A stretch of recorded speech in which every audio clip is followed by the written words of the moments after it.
তাহার নবীন গৌরকান্তি সৌম্য সহাস তরুণ বয়ান করুণা কিরণে বিকচ নয়ন শুভ্র ললাটে ইন্দু সমান ভাতিছে স্নিগ্ধ শান্তি।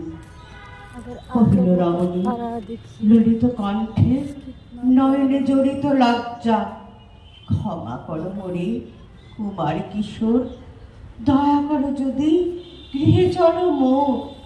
এই ধরনের তল কঠিন কঠোর, এ নহে তোমার শয্যা।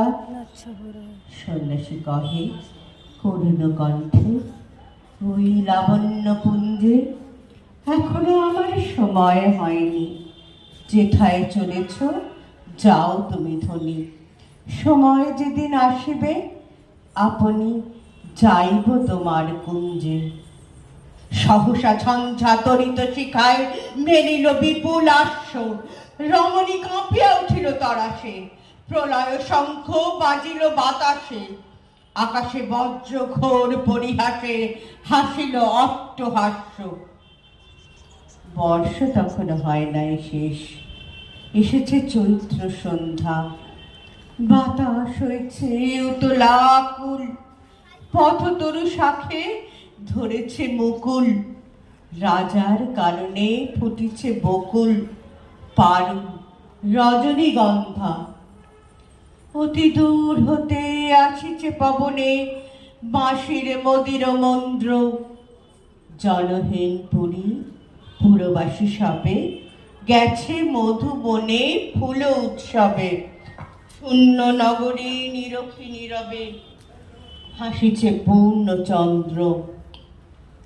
নির্জন পথে জ্যোৎস্না আলোতে সন্ন্যাসী এক যাত্রী, মাথার উপরে তরু বিথিকার, কোকিল কুহুরে উঠে বার বার। এতদিন পরে এসেছে কি তার আজি অভিসার রাত্রি। ছাড়ায় গেলেন দন্ডি বাহির প্রাচীর প্রান্তে, দাঁড়ালেন আসি পরীক্ষার পারে আম্র বনের ছায়ার আধারে। কেউই রমণী পড়ে এক ধারে তাহার চরণ পান্তে।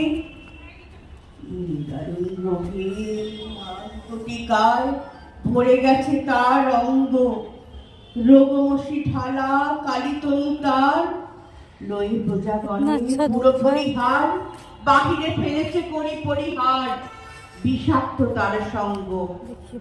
সন্ন্যাসী বসি